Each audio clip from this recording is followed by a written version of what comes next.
my theory is girls should be spoiled. And I think that the dad should set a tone and a reference for, look, this is what a man's supposed to do. And I think you should be really hard on the boys because when boys turn into men and they get out in the world, life's tough.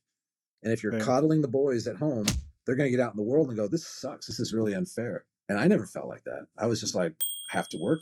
If I want anything, I got to go work for it. And You make a lot of good points right there. The coddling of the kids, I think it's a big problem. The real world is hard.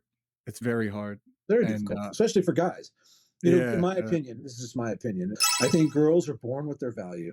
Boys are not. I think we have to earn our value, and we become valuable as we're able to protect and provide for our family.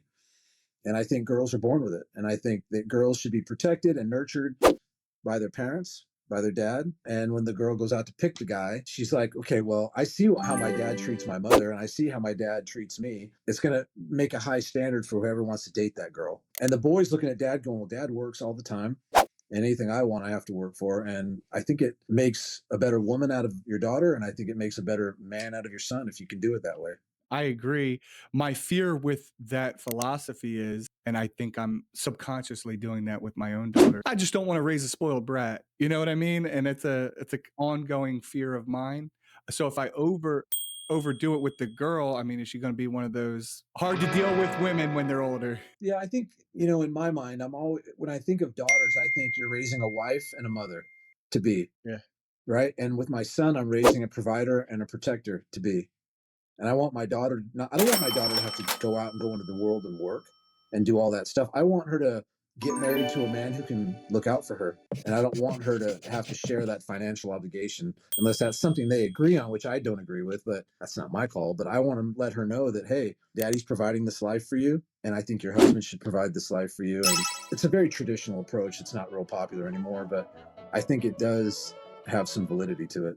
I don't think that it's unpopular. I think it's just harder to do now because it's expensive. I Right. just think So it's a lot more difficult to do that, and that'd be great. And I agree with you. I just want my daughter to be happy, right? So if they agree, if she wants to work, she can work. But if she wants, like what you're saying, find a high value man is basically what you're saying. To me, ideally, that's what I would want. Carmela, if you listen to this in 25 years, I hope that's what you do. But whatever makes you happy. I mean, sometimes they have to do what they have to do. Like, Yeah. it's part of it. But I would really like for my daughter to be able to nurture the kids at home, take care of the home. That's like an ideal situation for a man to go out in the world and work and come home, and your wife, is nice. She looks good. She's taking care of the house. The children are well looked after. Everything's well balanced. And I can go out knowing that my kids and my wife are good. If I have to work 20 hours a day, fine. Because I know that my wife's got this. And I don't want her to have to ever worry about money. I want her to feel secure in what I'm providing. If that means I have to live in a little smaller house, maybe drive an older car, then I'd rather do it that than have the big house and the brand new car and all the fancy gear. But I can live without that to provide that for them so they feel secure and looked after. I agree. And I'm fortunate in the way where I kind of have that right now. I'll go home. I know my wife's got the kids. I know when I Great. get home that the food will be cooked. That you've hit a home run when you're doing that. No matter how bad my day goes, I know that I can go home and my little girl's going to be happy to see me. My son's going to be happy to see me. My wife's going to be happy to see me, and we're good. There's nothing better than that. You're right. And I